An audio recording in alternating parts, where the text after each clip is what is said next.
Hello viewers, আমি সৌরভ। আপনারা দেখছেন মধ্যরাতের ভয়।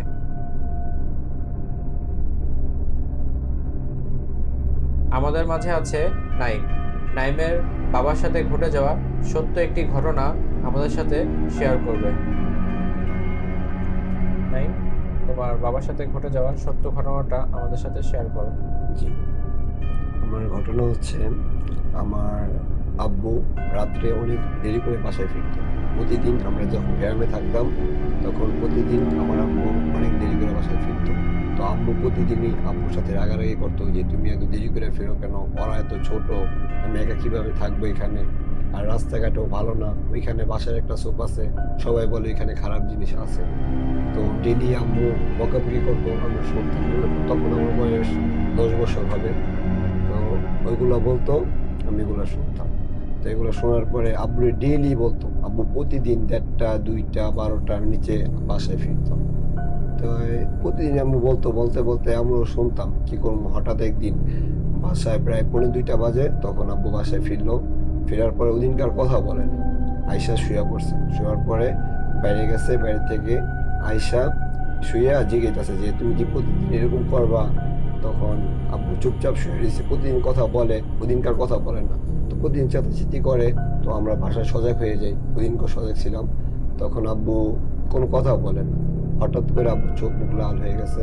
লাল হওয়ার পরে তারপরে লাল হওয়ার পরে যে অবস্থা হয়েছে, আস্তে আস্তে আম্মু জিজ্ঞেস যে কি হয়েছে তোমার? আব্বুর চোখ মুখ লাল হয়ে গেছে, হাত পা রক্ত খিচ্ছে আনতেছে। তখন আমাকে কইতেছে কি হয়েছে কি হয়েছে, আমরা সবাই কান্নাকাটি লাগাই দিছি, আব্বু কি হয়েছে। তারপরে আমাদের ওই ঘরে মামা ছিল, মামারে ডাক দিছি। মামা ডাক দেওয়ার পর কইতেছে যে কি হয়েছে ভাই আপনার? তো বলতেছে, মানে আব্বু তো কোনো কথাই বলতে পারে না, আম্মু কান্নাকাটি করতেছে, আমরা সবাই কান্নাকাটি করতেছি। তখন আর কি যে অবস্থা হয়েছে, যে পাশের বাড়ির সবাই চিল্লাচিল্লি শুনে পাশের বাড়ির সবাই চলে আসছে। আসার পরে সবাই এসে তার ধরতেছে, কোনো কাজ হয় না, সবাই ধাক্কা দিয়ে ফেলে দেয়। তার হাতের রক্ত, তার চোখ লাল বড় বড় হয়ে গেছে।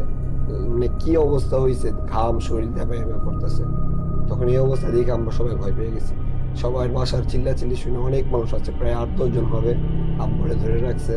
আব্বু মনে করেন কোনোভাবেই তা রাখা যায় না, তারা 10-12 জনের নিয়েই বুঝে দিতেছে। মানে খুব মানে শক্তি চলে আসছে। অনেক শক্তি আসছে শৈলে। আসার পর তাদেরকে নিয়ে আব্বু খাড়া দিতেছে। এগুলা দেখে আমরা অনেক ভয় পেয়েছিলাম। তারপরে ওদিনকে আর কি ইমু কইরা, মানে অনেক কবির সুবিধার দেখাইছে, অনেক কিছু বলছে, অনেকজনে একজনে এক কথা বলছে। বলার পরে আর কি সব দিক দিয়ে, মানে যে যেটা বলছে, একজনে কইছে এটা করো, একজনে কইছে এটা করো, এরকম বলার পরে আর কি কোনো মতো আর কি ঠান্ডা হয়েছে। এত কিছু তো আর খেয়াল নেই, যতটুকু খেয়াল আছে আমি ততটুকু বলতেছি। তখন কি তুমি অনেক ছোট ছিলা? আমি তখন আমার বয়স 10। ও আচ্ছা। ঠিক আছে। তো তখন এই কাহিনীটা হওয়ার পরে তারপরে পরের দিন অনেক ভালো একটা কবিরাজ আর কি, অনেক দূরে, এই কবিরাজ এই কথাটা বলা হয়। তা বলার পরে তিনি এসে এরকম এরকম বললো যে কিছু দেখছেন। তিনি 3-4 দিন কোনো কথা বলেন না। মানে বাসায় খাওয়া দাওয়া নাই, চুপচাপ, মানে স্তব্ধ, মানে কোনো কিছু নেই। এরকম চুপচাপ বসে থাকার পরে তারপরে এরকম অনেক দিন যাওয়ার পরে আস্তে আস্তে আস্তে আস্তে আবার স্বাভাবিক হয়েছে।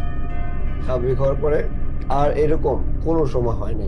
আর মুরব্বীরা সবাই বলছে যে ওই বাসতলাটা অনেক খারাপ, ওইখানে কিছু আছে, ওইখানে আর খারাপ জিন কিংবা আত্মা এরকম আছে? কিছু আছে, কিন্তু এটা বলেন, মানে এতটুকু কথা যে আছে কিছু, যে দেখছে কেউ এই কথাটা বলে না, মুরব্বীরা বলে এই কথাটা। ও আচ্ছা। এইটুকু। এখন কি তোমার আব্বু স্বাভাবিক আছে? আজ থেকে ওই ঘটনার পরে এখন থেকে আব্বু মনে করেন কোনো আড্ডা চাট তো বাদই, বা কোনো কোনো খারাপ কিছু এই পর্যন্ত দেখেনি। ভিউয়ার্স, নাইমের কাছে থেকে আমরা শুনলাম নাইমের আব্বুর কথা। তাহলে এখানেই বিদায় নিচ্ছি। ভালো থাকবেন। আল্লাহ হাফেজ।